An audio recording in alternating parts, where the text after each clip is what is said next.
Welcome to the Unsafe Spaces podcast, where we dig beneath the surface and challenge conventional wisdoms. I'm your host, Michael Bohannes. Victor Hugo said that no army can stop an idea whose time has come. In this show, we explore ideas that can help you change how you see the world, make better decisions in life, and maybe get outside your comfort zone to work on the goals you always wanted to achieve. Welcome to episode 4 of the Unsafe Spaces podcast. And today we have Sam Conniff Allende. Sam is the co-founder of Livity, a real institution among London's marketing agencies. I mean, they've been around for 17 years, believe it or not, and they describe themselves as a more-than-profit, youth-led creative network. And that essentially means they help companies access young people who are very purpose-driven. They value experiences over things, and therefore need to connect with brands on a visceral, purpose-led level, so to speak. But, if you do the math, if Sam has been at the helm of a youth-led network for over 15 years, it kind of stops being a youth-led network, but a network led by a man approaching middle age. And so about 2.5 years ago, as he was approaching 40, Sam was looking for a good way to remove himself from the business, and he ended up becoming an author.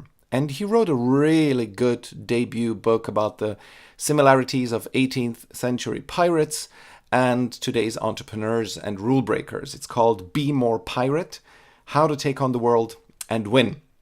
And that book is what we ended up talking about for the whole hour. There's a bit of a story here, as you will hear early on. I met Sam over a year ago when he was giving a talk on the topic. And in the talk, he was recommending everyone to be more pirate. Because he kind of implied that the ethics and the purpose that drove the pirates were in many ways such that you could emulate it and kind of be a better person, be a better leader, and as a rule breaker bring about good positive change to the world. And my slightly righteous self was quite indignant, and I was thinking that this is such a selective perception of history and moral relativism. I mean, pirates robbed and killed people. How can you say that we should be more pirate? Aren't there better role models in history that we can emulate? And I would have kept it to myself, but because Sam at the event, he invited the crowd to tell him their views on the matter, and he really invited them to, if they disagreed, that they should come forward. Well, I couldn't resist, and I ended up in a fierce email exchange over many, many days and weeks, where I challenged him on what I perceived to be, his moral relativism. No matter how bad the times were, you cannot make someone into a role model whose MO by default included crime. And but to be honest, I really respected Sam's honesty in grappling with this difficult topic, and I believe we found a good middle ground on the matter. So you'll hear that in the conversation. And the book is, by the way, a real treat to read. I very much recommend it. Sam has an amazing knack for storytelling, and there are passages that are absolute page turners. So if as a kid you ever loved Treasure Island and other pirate stories, you will love the time travel back to your childhood. So dive in and enjoy. Oh, and sorry for the bad sound quality when I speak. It turns out I had a faulty microphone when we recorded this, but at least Sam's voice is very audible, loud and clear. All right, so without further delay, here's Sam Conniff Allende, co-founder of Livity and author of Be More Pirate: How to Take on the World and Win. I am here with Sam Conniff Allende. Sam, thank you very much for coming on the podcast. My pleasure. Thank you very much. It's very good to see you again. A chance to discuss this book now it's finished, not when it's just theoretical. Exactly. And so I think for our readers, we should tell them what the context of this conversation is. That we met, I think it has been a year now, over a year. We were at an event in a group called Founders Without an E, and you gave a very interesting speech about the topic of pirates and about how important it is to be a little bit more of a challenger to the establishment and a challenger of ideas. And I didn't like a couple of things that you said. I wrote as much to you, and to my great surprise, to be honest, because I think I was quite, unnecessarily strident in how I put things, but to my delight and surprise, you responded with a very thoughtful answer, and we had a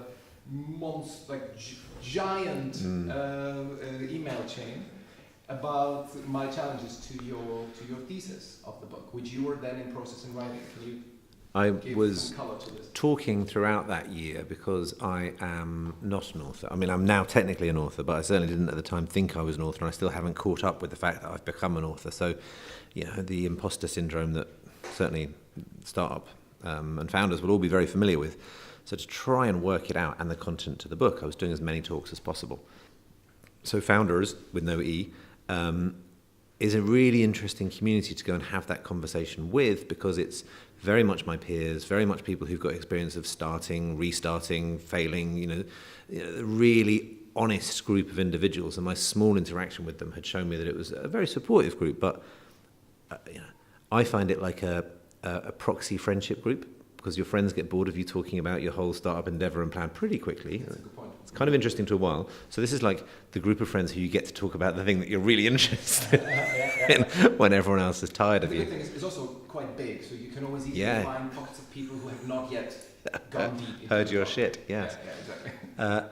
And so it was a useful, put yourself, and there's this message in the book, I think it's a message for all of us, try to understand or find the lion's den for your story and go and tell it to the scariest room. So I remember telling that story to the founders, feeling quite scared about it, feeling it was a bit of a lion's den, and then being disappointed that I didn't get as much criticism. So having, built up my confidence to go and put it into a critical space, a friendly but critical space. And because there is this notion around the morality of pirates, and I kept expecting to be tested on it more, and to be honest, I keep expecting it. Very few people do. So when I received your strident but well-articulated challenge, I was so grateful. And I enjoyed it so much. I mean, once we were on our 17th reply I actually submitted some of the text in its full form to my editor saying, here's one of the ways that I think we should address the morality question, because these questions are great. And her response was like, what are you talking about? The last thing we need is comparisons to ISIS in this book. And I'm like, no, I think we do. I think this guy will be speaking on behalf of an audience who I really want to stand up to and be ready to accept that challenge. So it was incredibly useful. It led to lunch, further conversations, and substantive sections of opening chapters down to you and my conversations. So thank you very much. That's great to hear. And I have to say the book is a delight to read. It is really well written, especially the passages about the old pirates themselves in the 1700s are absolutely riveting. I found myself Wikipediaing a lot of pirates that I've never heard about. That story about Ned Lowe gave me nightmares. It's very, very well written. You have you say you're not an author, you definitely are, and you give it such a great flowing style that it's absolute delight to read. So on that front, for the first book, it's a big success. Thanks very much. I can take that feedback, and I really appreciate it. Writing something readable was really important to me, and it's been called like a thumping read or a great. And people have written to me saying they've read it in a weekend. I'm really pleased it's in that kind of category of book. I felt when I began, my first drafts were really quite lofty and clearly somebody pretending to write a business book. Like I was really trying to write a business book. And it took me quite a long time to find my groove and find my voice. And then when I did, I really, really enjoy it. I find writing difficult, but I really love having written. And reading a good couple of paragraphs, you're like, oh yeah, that's got it just how I wanted it to get to. And it was a delight. Those characters are just incredible, and then they're not well known, so it was easy to go and discover amazing things about them, and then try and the biggest challenge was to keep it to 300 pages. I could have written 3 times that about the history of pirates. I can imagine. So what is the genesis of the book? When did you start thinking about pirates? I have the same association that you and I would normally have, and you, dear readers, probably have. Informed by many works of literature, Treasure Island and Peter Pan, and then also by some big Hollywood movies. And so I think I've got the same affiliation we've all got. We kind of like the rebel, the underdog, the anti-establishment. Certainly, I think there's many a startup that's got the famous Steve Jobs quote up, I'd rather be a pirate than the Navy. So it speaks to a lot of us in the kind of counterculture space. But I didn't know any more than that. I knew that I had to begin my transition out of my agency. I'd had our 15th year. I'd always joked that an agency so steeped in youth culture would have to kick me out when I was 40, and I was heading towards being 40. A mentor and a family member had both pointed out to me that I was probably treading water, and I was beginning to be cognizant. My business partner and I were both very aware of founder's syndrome, when someone hangs around too long, and very scared about that. What does it mean? You're so wedded to something, and Livity's grown internationally. We were multi award winning, and it was connected to people's lives. It was never just about transactions. So it was very hard, and I began the book as a distraction project to ease me out of the business. I'm in a lot of the work I've done with young entrepreneurs, and anyone listening to this in that early startup stage, I think one of the best pieces of advice ever is to really listen to yourself and understand what scares you most, and then ask yourself why you're not doing it. It's always a really good compass point. And I asked myself the question, and writing really scared me, because of the several startups I've had, they've all been big team efforts, and I wasn't convinced I could do something actually on my own. Would my ideas stack up? Writing, I'm non-academic, I didn't go to university, and I've got dyslexia, and so I was really scared, just to be totally honest, of the whole process. And so I began, and the argument was going to be about the shift in purpose and business, and are we entering a more conscious stage of capitalism, and does that hold answers for the world? And I think it does. That's certainly been my experience in my space. And so I pitched and got commissioned a book called Purpose First, and it was fucking boring. I got 20,000 words in, and it was the most high-minded, boring, worthy, hand-wringing exercise in an argument for ethical business. It was like, I don't know, TEDx Barnes or something. I mean, it was like the worst. Wait, was that an actual event? No, but if there was TEDx in Barnes, there'd be some, okay, got it. exactly, middle-class social entrepreneur like me arguing that the future of business is all social. No disrespect to all the entrepreneurs in Barnes out there. Please invite me to TEDx when you get one together. You're blacklisted now. Exactly. I'll come and make the case for purposeful capitalism. And I was developing it, and so I've always worked with young entrepreneurs, and there's particular groups. So some of the guys in South Africa where we have offices, a group I've been with quite regularly in Athens, where there's a really interesting kind of reverse diaspora of entrepreneurs who are coming back to Athens to set things up, in the wake of the financial crisis that's been going on there for a decade or so. And it was in those guys I really began to see the rebels who I thought held answers for the future. Not the more well-established brands leaning into purpose, but these in the edges. How do we look better to the edges? And in developing some of these, a guy called Callum said, why are you talking about this in such a boring way? Where's your usual, why aren't you waving your hands around talking about astronauts and pirates and all the usual metaphors that make this come to life? And it just hit me. And so I started doing research. Perhaps, pirates are the metaphor. These are the guys on the edges. They are the challengers. And then when I looked beyond the first pass of pirate history, which we're all familiar with, I couldn't believe it. And so the same reason why you may have found those stories engaging is because they're so exciting. And how aren't they known? How is that possible? They have been removed from history. So the story we know is less than 50%. So because of my nervousness of being non-academic and the rest of it, I really verified my sources, from the Greenwich Maritime Museum to the British Library to as much, and it's all secondary information. Dozens of source pages in the end. Dozens, yes, so much material. Really relied on some excellent pirate historians. But it's true. It's complete. It wasn't. So what started out, this is quite a long answer, sorry. What started out as a metaphor, the millennials of the 1700s were 20-something-year-old pirates who rejected the rules of a bust society and an unfair system and rewrote the rules towards fairness, innovation, and network systems, which sounds distinctly familiar, is all true. And in so doing, their innovations in their startups, because these were organizations akin to our own startup culture, they created new systems of operations to counter the exploitation it's in, new structures around pay, of decision-making, of agile and responsive systems to organize that. It was just amazing. And so the metaphor moved to becoming a manifesto. Mm-hmm. These became real agents of change. And in the times that we're in, when we lack role models or leaders with real vigor and imagination, then they began to fill a gap. And something happened around the time probably of the founders' presentation where we met. I moved from doing presentations where I was really nervously kind of really testing ideas to just starting to get this really sharp response that people could really lean into. Of course, we kind of like the idea of pirates as vaguely romantic rogues, but actually there's something here, there's something really powerful. And then by about 3/4 of the way through the year, I was halfway through the book, and it was writing itself. Is that a good blueprint for? I imagine it is, and kind of it's a bit of a suggestive question, but is the idea of giving talks about the topic long before you actually sit down to write, to validate how people will receive it and to test ideas? Is that a good, when somebody wants to write a book, would that be a good blueprint to just for 1 year to talk about? Yeah, I mean, I argue it really worked for me. Yeah. I think a lot of writers write in total isolation. I think it'd be very easy to do that. I've read lots of books about writing because I felt such an outsider coming into it.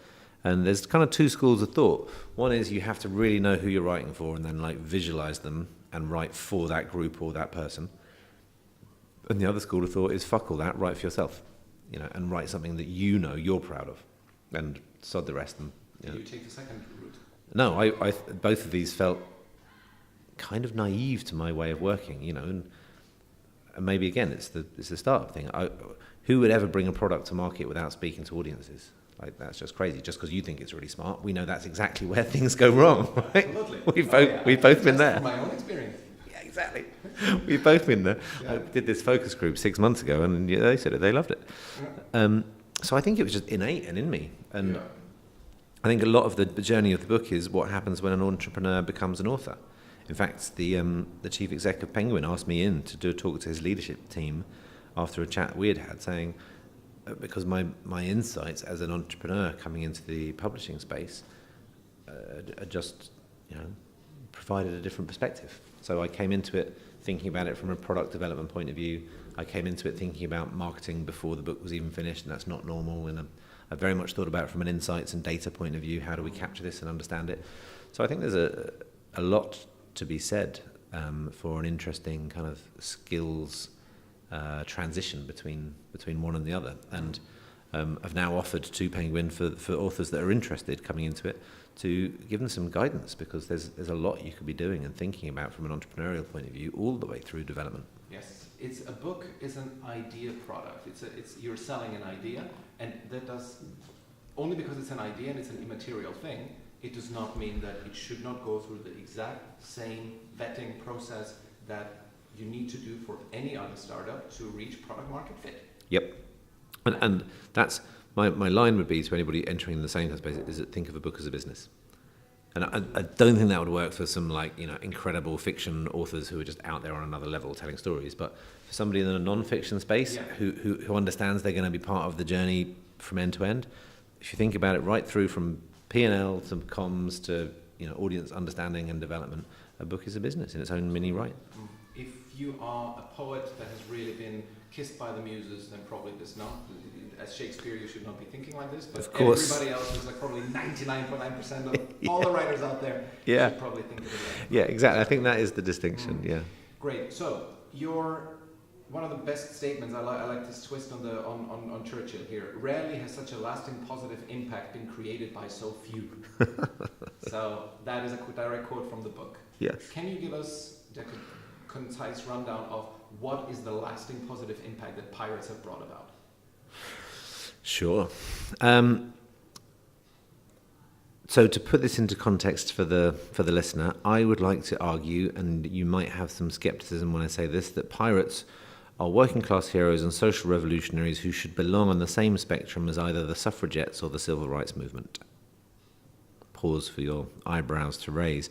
But yes, that is exactly what I mean. Those heroes who have suffered because of their gender or their ethnic background have fought against the systems and then have created lasting, enduring change, probably way beyond that which they hoped or understood might be the impact of it. So, 300 years ago exactly, if you cast your minds back to 1718, there was a deeply corrupt, immoral, difficult, brutal way of life. There was a non-democratic establishment in what we know as the Western democratic world, and there was very little opportunity for moving outside of your social status, and there was every opportunity for early mortality, being exploited ruthlessly in a system completely governed by a self-interested establishment. So it's not entirely dissimilar to the one that we're in. Well, that's one thing I want to challenge you on later on, but let's keep going for the time being. And so this group of 18th century millennials, set out to rewrite the rules. And that's the distinction. We think of pirates breaking rules, but what I'm advocating in the book is rewriting rules. And rewriting rules sets you on a path of accountability and I think of a little bit more intellectual rigor than just smashing shit up. This is an act of creation. And so they did, and they built some new networks, and immediately they set out to overcome the predatory and abusive behaviour that had been commonplace in the Merchant Navy and the Royal Navy. So they created new systems of democracy and of decision-making by mutual agreement, and pirate ships were the first, most democratic places on Earth to have truly participative representative democracy. So we think that's better than the Greeks, right? Better than the Greeks. Yeah. The Greeks only had the white men involved. On board a pirate ship, everyone was involved. And they did that to get rid of this notion that previously power corrupts, and consistently power corrupts. In so doing, they also created fair and transparent pay structures. So on this one, we still can't compete. At least on some of the others, we've caught up with them. We haven't managed to get there with this. They invented the first time we've seen written down the notion of workplace compensation. So if you did get damaged in the line of duty, you were then rewarded with or put onto a pension. And so the list continues. They were actively diverse. They had female leaders were allowed on board. They stood up to the systems of power on behalf of the working class sailors that were being exploited. They even went as far as creating systems for same-sex marriage. There's a lot of quite sophisticated, in-depth innovations that were built in response to the exploitation they'd faced, and they built new systems of power which took off. And they became, front-page news, the gossip of the day, and the popularity which ensued meant that they took their ideas off ships and onto land. And exactly 300 years ago, there was a pirate republic in the Bahamas, on land, a proto-democracy, where all people were regarded equal regardless of colour or background, testing out these nascent forms of a purer kind of democracy, a raw democracy, let's call it, because it was by no means perfect, that was taking place still 50 years ahead of the Bill of Rights, the American Declaration of Independence, and even UK democracy. That's what I would like to know a little bit more about, in that is there really some historical evidence for those who then implemented the French Revolution, the American Revolution, later on the suffragettes, that they actually were inspired by pirates' ideas? Yes. So there's not as clear links, so you'll have to challenge me when you think I'm bending the poetic license here. I don't think I know enough to be able to do that. So this was let's think of the history of the time. So we're coming into the Age of Revolution. The English have fought several civil wars. All the great international European conflicts have kind of petered out by the early 1700s, and we move into an age of diplomacy and democracy. The British Empire is on the rise, the Spanish on the wane, and the power structure that then stabilizes is emerging. But France hasn't yet had its revolution, nor has Russia, and nor have the Americans kicked us out. So there's a kind of frisson in the air. At the time, to discuss workers' rights was seditious, and you could be arrested, if not executed, for it. So those early working partnerships that led to the follow-on from the Levellers had to meet on open pathways, crossroads, so that they'd see any members of the army or the police coming. So the mood of the time was very aware that things weren't fair, and pirates emerged in response to that. So yes, they're an misunderstood part of the DNA of what comes next. So if we think about this proto-democracy taking place in the Bahamas, it was in many ways allowed. So this was a very, very couth age of many couth individuals holding on to their really subjects of the time, because we weren't yet citizens. And these couth colonial governors tolerated the American exercise in proto-democracy that took place in the Bahamas because they were making money from it, classically. Many of those colonial governors had investments down in the Bahamas. They were very aware of what was going on. Records began to emerge that colonial governors were working hand in hand with the pirates and using them as their armed militia. So yes, there's records of correspondence, there's records of attendance at weddings. When the Golden Age finally is crushed, some of those pirates that should have or could have been up for execution find themselves in the employ of colonial governors. There's a real shift from who the pirates are attacking. They're suddenly attacking Royal Merchant Navy more than anybody else. So they're harrying the English for tax and other things, and effectively they're an extension of the colonial governors in their move towards independence, initiated by the Boston Tea Party. So, and then you have a Declaration of Independence that bears some hallmarks of the pirate republic that had taken place, a generation beforehand. So the same players in the same part of town working towards the same goal. There's a rough and ready version that the pirates put together, and there's a very couth version that follows a couple of decades later. So historically, it lines up. Geographically, there's neighbours. There's an awful lot. There's an awful lot of other things going on, of course.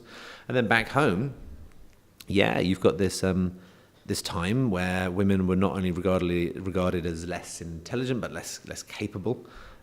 You're entering into the age of the proto-feminist literary circles of Anne Wollstonecraft, of others, and their writing groups that were beginning some of the pamphlets that began to inform the ideas that led to a different narrative that inspired the suffragette movement.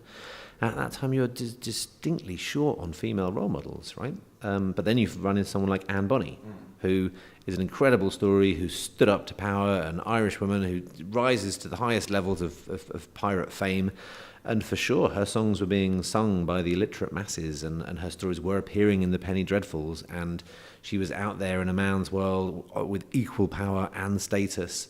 And as a kind of one sense terrifying figure to tell scary stories to the children about, but in another sense, there's no one else really filling that role. And there's a strong argument that her image actually is partly the inspiration for Lady Livity leading the brave, the Christian Delacroix painting that we're more familiar with as the Les Mis artwork. And perhaps because that artwork allegedly informs the Statue of Liberty, then in perhaps some way you can trace this pirate iconography back to some of the most enduring images of feminism and liberty that we have. So they're a really powerful iconographic set who were challenging the rules more strongly than anyone else, and their story went completely viral around the world and undoubtedly informed directly and indirectly that which came next. So much for the historic aspect, or let's stick with the historic aspect for 1 second. In that, let's talk about the controversy that brought us together, namely the argument that you very skillfully diffused in the book about, when these pirates murder us, right? Yep. And in addition to that, I would like to, maybe you could address the fact, you give a very good and concise timeline of piracy in the book. And nowhere, I was thinking at some point you will get to it because you come up to the present day, nowhere you mention the Somali pirates, which is a little bit of a kind of a hint, as if you wanted to portray pirates in a bit of a better light than they might be, because it serves your narrative. Not that I want to actually because you do very well diffuse this notion. So let's go to the topic of, weren't they all murderers and robbers and thieves? So there's no, and let's say it how it is. So yes, there's instances of murder and rape and torture and the lowest acts that humanity can undertake on itself.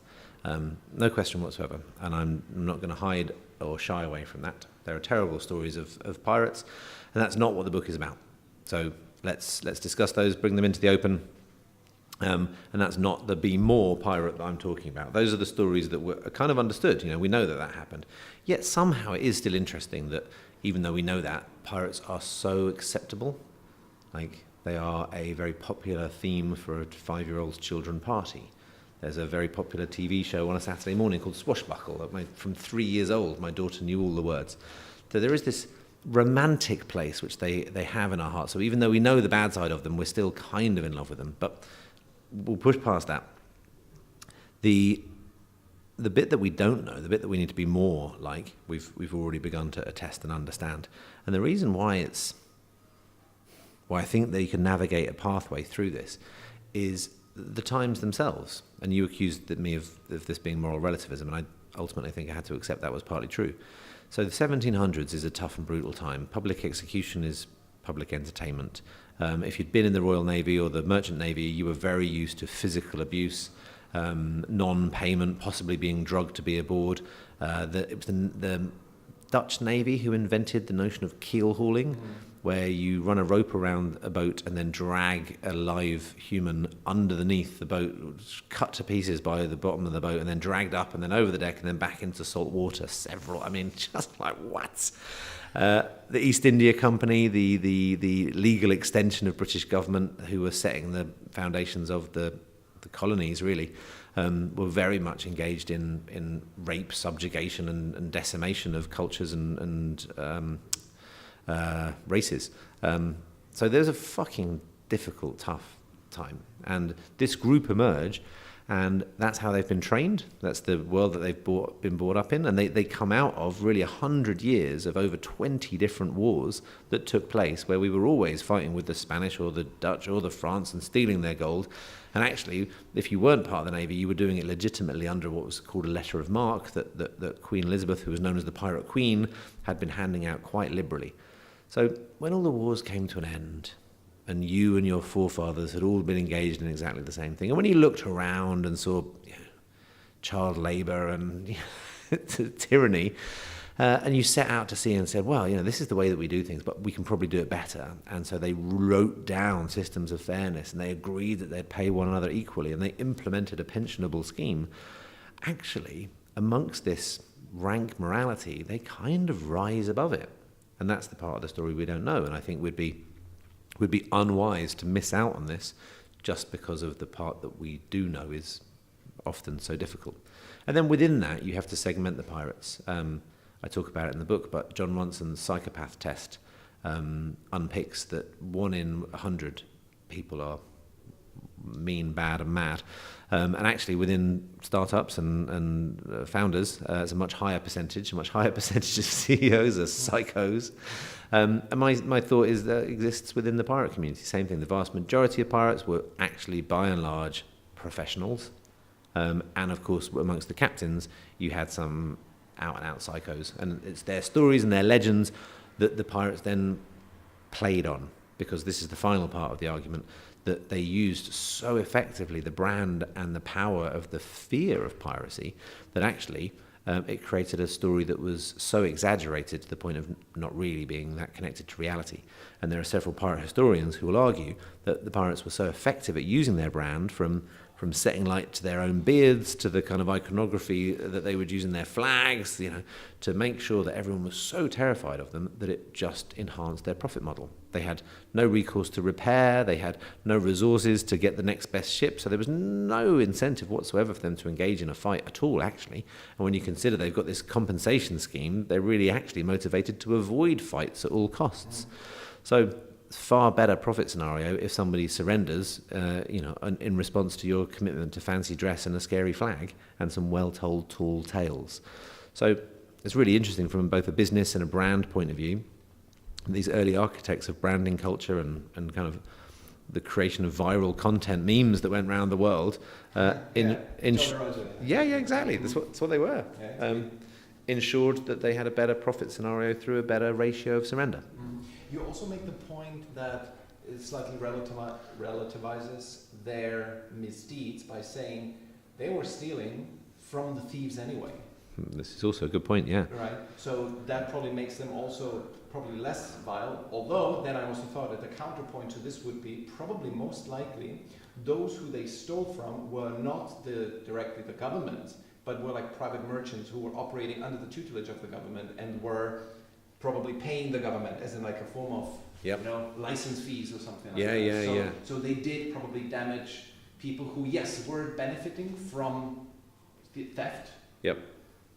But ultimately, so it's a little bit of it's probably not the biggest crime of history, what the pirates did. For sure. But, So Peter Leeson, who's a pirate economist, he writes on this, and he argues that pirates probably amazingly. Pirate economist. That pirates probably saved more lives of working class sailors than they took because of this approach.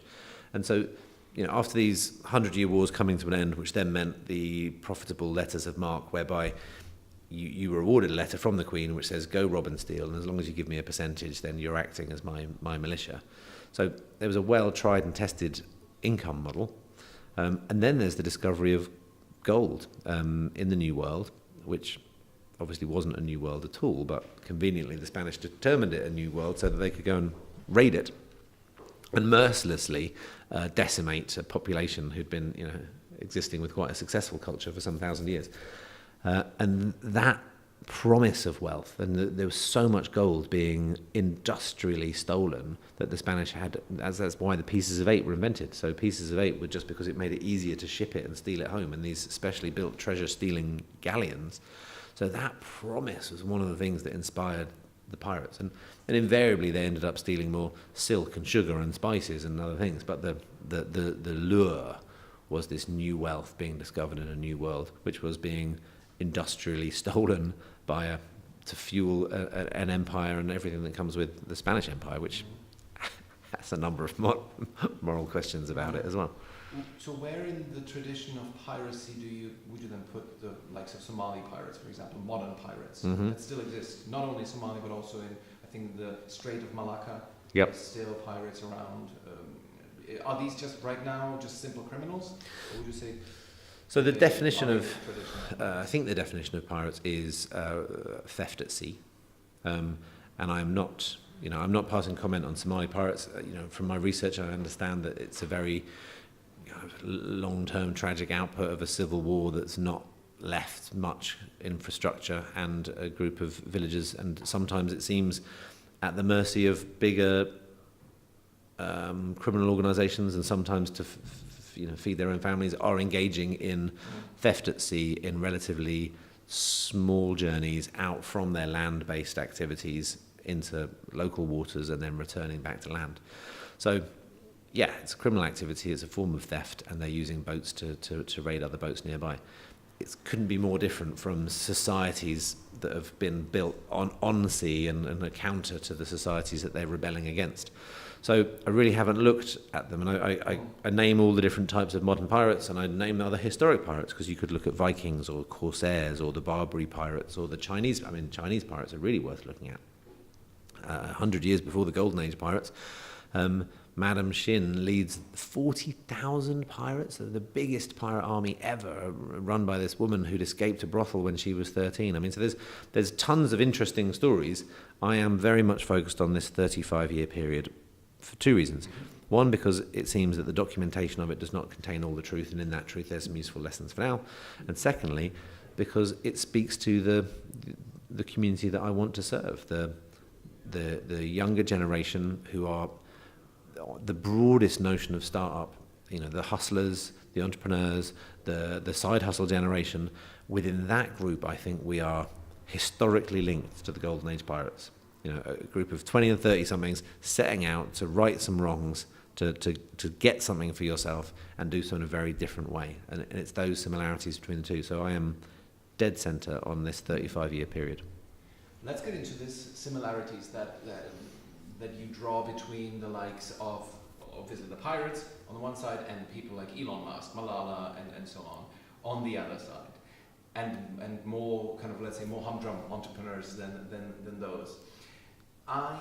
The one thing that kind of continuously struck me about the book is that you try to draw the parallel between the establishment back then and the establishment today. Yep. And this is where I take the biggest kind of exception to the book, because the reality in the 1700s, you had no equal rights for women, like far from it. Being an illegitimate child was basically a death sentence. You were cast out of society. Mm-hmm. You had no political participation.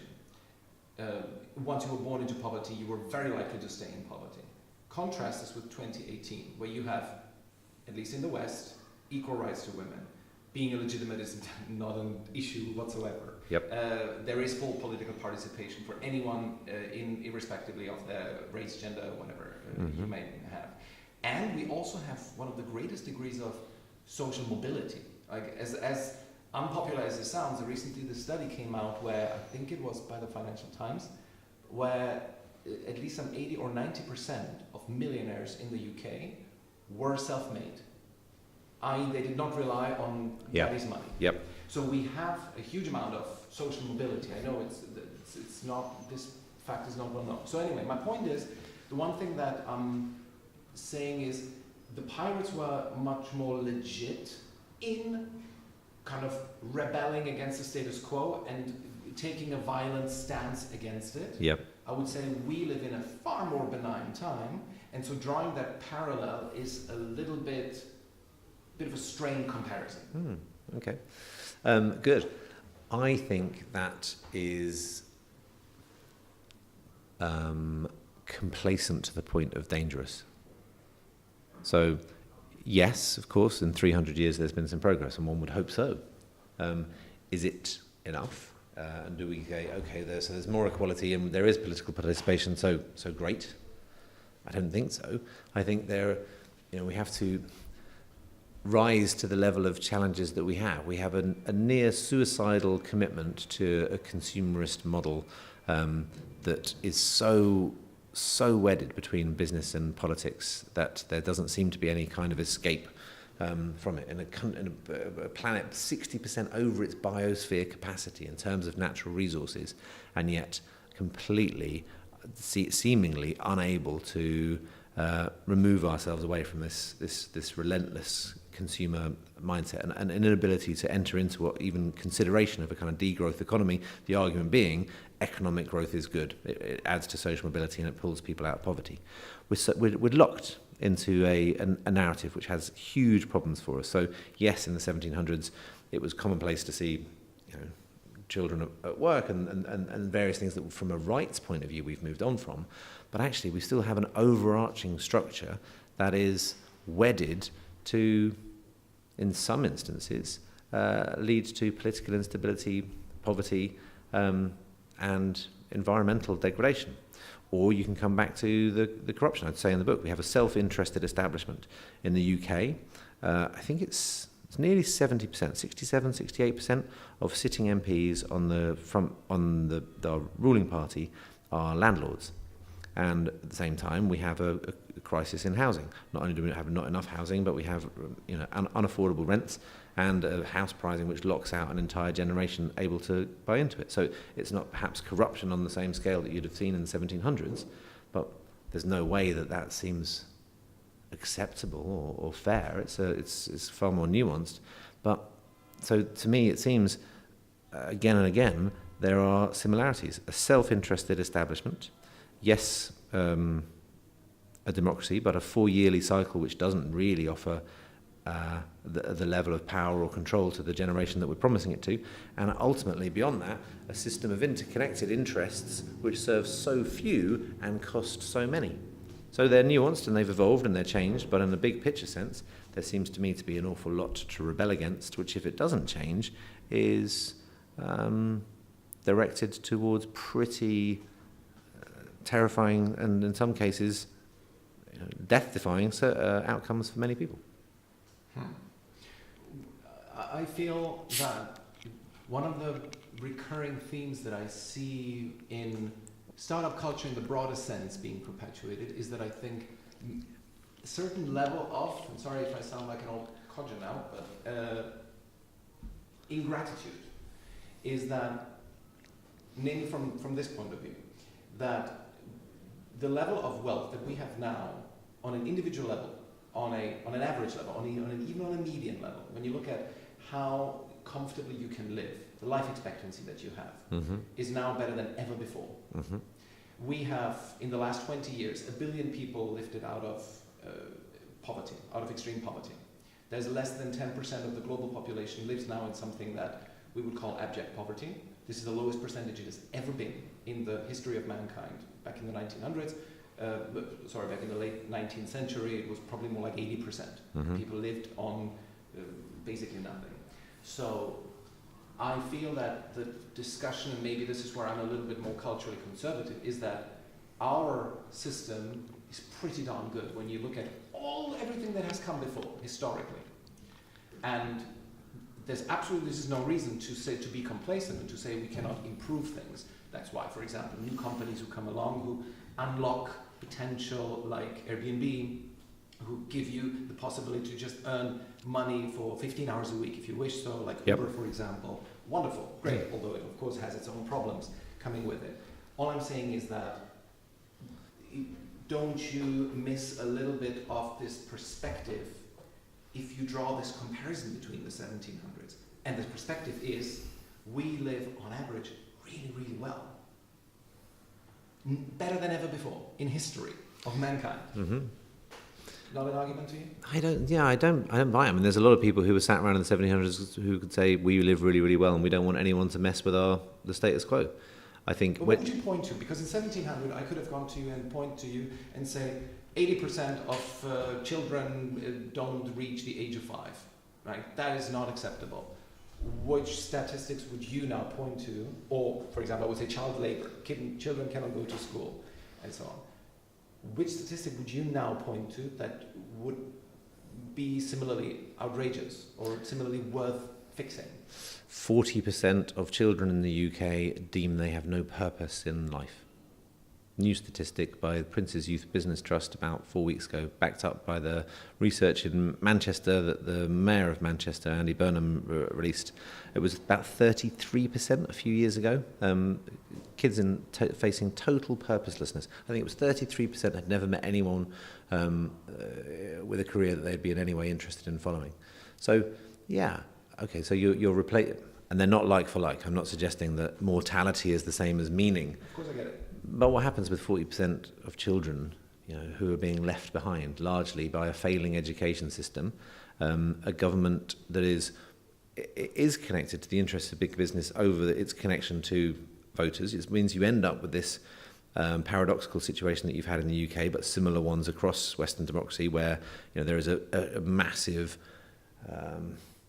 cry, that's leading us into more extreme political outcomes, and I think that's based on some great big challenges. And if there's a huge rise of food banks in the UK. Statistically, I don't know what the total number is, but I know we're at the highest rates we've been since the 1980s. And then you've got a different type of cultural inequality about the opportunities that were being afforded, but also the lifestyle, the outlook you lead. And then the global statistics for anxiety and depression are way off the chart. In men, it's something, it's extraordinary. There's new ones out today. 50% of all days taken off work are to do with anxiety and depression in the workplace. So it's not that just things are there's one argument for capitalist growth, and I get it. A billion people lift out of poverty. Look at all the great things we've invented. If you look at the big average, we seem to be improving. Up until the 1980s or maybe 1990s, I'd buy that. But I think that the business model that was always predicated on some degree of exploitation is now in need of an upgrade, and that capitalist mindset that says growth is good and only scale will lead us to the next thing at the cost of the edges, and yes, okay, it's still 10%. I don't buy it. I don't buy now that the good is good enough that those who are suffering the consequences of it is okay. Yeah, I think probably it's going to be hard to reach consensus about a topic when you say that the contemporary model of capitalism is based on exploitation. I think this is probably where we will have to probably agree to disagree. I think in the UK, you think there is exploitation going on, large scale. I think most business models are based on some degree of exploitation along the way. Yeah, exploitation of the environment, exploitation of the individual, exploitation. Okay, individual environment. Maybe let's not go there. How are individuals being exploited?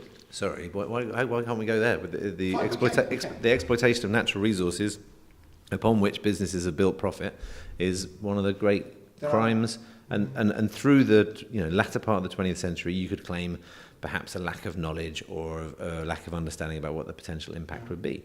But to now be building a business that is non-circular and still utilising natural resources, exploiting natural resources, I think is criminal.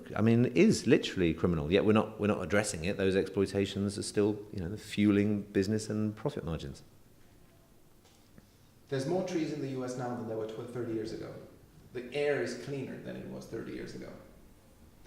Those are facts. At least in the Western world. I'm not talking about China, for example. Yep. So there is a certain level of doom-mongery, I think, in what you're saying. There's many areas that things are improving, but anyway, probably we will not find consensus on this. What would you like your audience to take away from the book? Because your book essentially says, be more pirate, i.e. be more of a disruptor, challenge the status quo, which I love the idea of it, because this is why this podcast in the first place. Yep. What would you like what kind of movement would you like to spawn?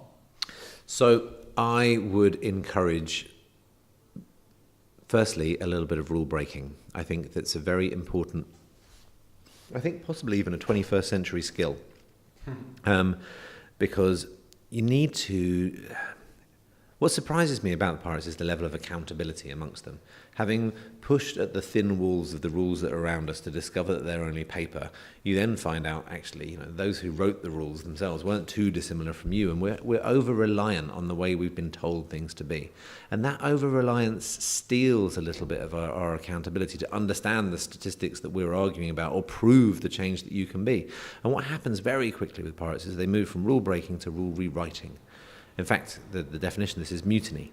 So having said, I do not like the way things are being done in this instance, I have a better way of doing them. I will share my better way of doing them, and now I've got a small team following me. It's by and large the definition of a mutiny. A mutiny becomes really accountable. You're no longer now not arguing the right and wrong that we could do on some of the topics that we've discussed.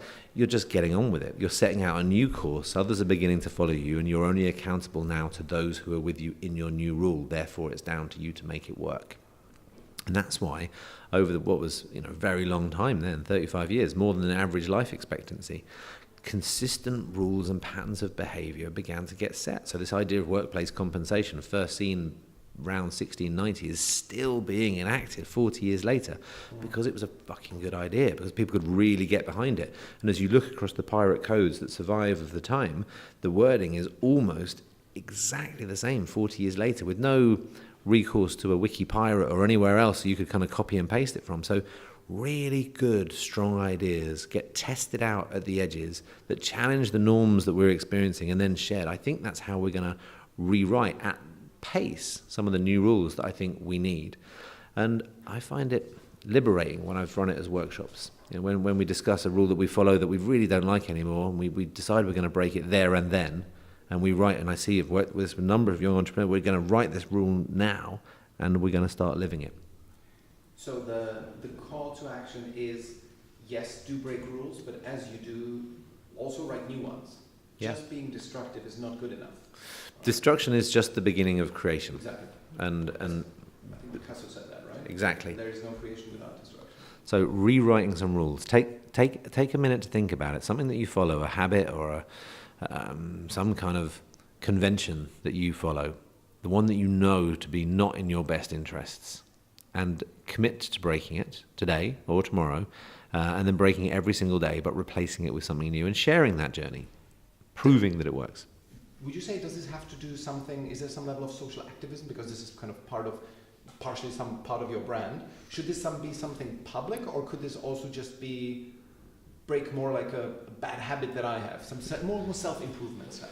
So a lot of, the book has been out nearly 3 months this week, and I have just been counting them up this weekend, 300 messages of people who've enacted some kind of rebellion or rule broken. And the majority are an individual or even an internal act. And I think that's good, because I think that's often the hardest one, right? Yeah. Many of them are, that thing that I've been saying I was going to do, I'm going to bloody well do it. I'm going to get over whatever it is that's been holding me back and make this thing fucking happen. And I love that. I mean, some of them are great big social activisms. And no, I don't force that upon it. But it is true that in pirate history, once the rules have been broken and then replaced with new ones, there is this sense of democracy and equity and of fairness in what they did and what they fought for and set out to go and achieve. And so, yes, if you're truly going to be more pirate, it's not just about the breaking of rules, it's very much about the rewriting of rules, but in the networked approach that they then fought for, there was always an element of fairness. So I think it's an important part of the DNA. Is this a call to action for people generally who fit the definition of entrepreneurs? Or could it even be, unless it's a personal change of rules, could somebody who's employed, who's like a corporate person. Yeah. How can they be more pirate? Because for them, not following rules very often means, quite a big risk to their existence. So this is where mutiny really comes into play. I think mutiny is a skill within the modern corporate workplace. Professional rule breaking. How do you break the rules within the organisation you're in and not just get away with it, but help the organisation write new rules? It is too long-winded now to either just complain about the way things are and they're not going to change, to make recommendations and hopefully the leadership team get back to you in the next 3 months with a kind of diluted version of what you said you were going to do, versus you and 10 others say, we're not doing this like this anymore, we're doing it like this, and posting that on the internet or on the wall and beginning a new rule. The fear is, of course, well, we'll all lose our jobs, or we'll be told off, or our review, or we won't get the bonus. The truth is, all organisations are aching for this innovation. There's this horrible, trite notion going around of, we need to think like a startup or think like an entrepreneur. The kind of that just speaks volumes to the privilege of being in a corporate environment where you don't have any of the fear that comes with truly being an entrepreneur or a startup. So it's impossible. But what is possible is to think like a rebel, think like a rule breaker, think like a change maker. And when I've run these sessions, I found exactly the process we were talking about earlier on. Developmentally, most people are working for an organisation. Most people that want to create change are working for an organisation. They're not the founder. They're not the startup position. And even if you are the founder startup, you find you're very quickly working for the people who work for you. So it became about mutiny. And I've had some amazing examples of younger generations, really frustrated by the presenteeism culture in the workforce, And so we worked out how they were going to write their new rule about working hours and write their new rule about getting stuff done. And they just literally began it. And yes, there was a few turbulent weeks when some of their managers were demanding them be in at a certain time, but they just ignored it and pushed on, doing the things that they were enjoying doing with their time and delivering the results. And effectively, they very quickly changed culture. There was a lot about meetings culture. There was some about communications, emails, a lot of old habits that a generation want to change and felt they weren't being listened to. So through the workshops we developed, just fucking change them.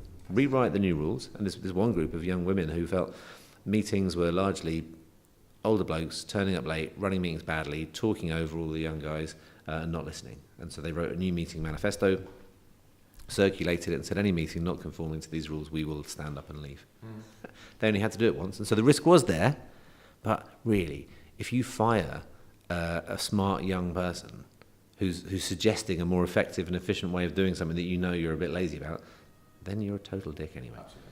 So the important lesson of the book is that it's not necessarily even really being more pirate. It's effectively being more you, being more confident, being more clear, and the empowering notion that I wish upon you all that when you break a rule that you thought was the rule and realise not only have you got away with it, but you've got a better idea to replace it. And then before you know it, some people are following your new rules. That is the power of being more pirate that I wish to share. That's a great message. Let's end on the example that you give in the book, which you frustratingly don't go into the details of, which I was absolutely fascinated by when you wrote your own first act of rebellion when you were 8 years old. Aha. What was that? So I was trying to find different ways to open these sessions, and icebreakers can be horrific.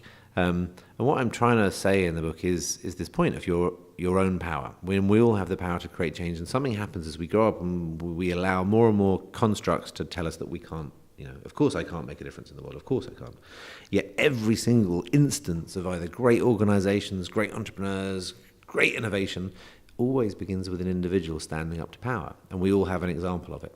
So the question in the first part of the workshop is, remember a time, maybe the first time or certainly one of the times you felt it most, of standing up to power. And in doing so, power listened to you. And either you had your way, or you had a fight, or your idea was taken on board, or whatever it was. And often, sometimes this sparked tears, a lot of laughter, a lot of stories of people's childhood, relationships, and other things. And for me, 8 years old, near the end of the school term, the first year in kind of junior school, and a friend of mine, who's still a friend of mine, had bet me to squirt my teacher, in the eye with this water pistol ring thing. And it had been building up all day. The whole class knew I was going to do it. It was just one of those really stupid things. It's literally the end of the day, and I went forward and swallowed all my fear and squirted her in the eye. And she lost her shit completely, telling me how she was going to go blind, and I'd been on Monday morning and I would be caned. I should be the last boy to be caned at the school, because that's how old I am. And so I was just tears. It was terrifying. Like, what have I done? And nothing came to pass. And these threats were empty. Okay. And the power of the authority very quickly fell to empty threats unmade, and moments pass. And I never, ever feared authority in the same way, shape or form again. And there I was imagining you like an early case of social justice, you advocating for rule changes, and that was just a frivolous act of getting at... Frivolous act of getting a teacher that then made me realise that the construct of all power is one that, is put upon you and you choose whether or not you accept or not. I think it's a great place to end on. Sam, thank you so very much. Thank you very much indeed.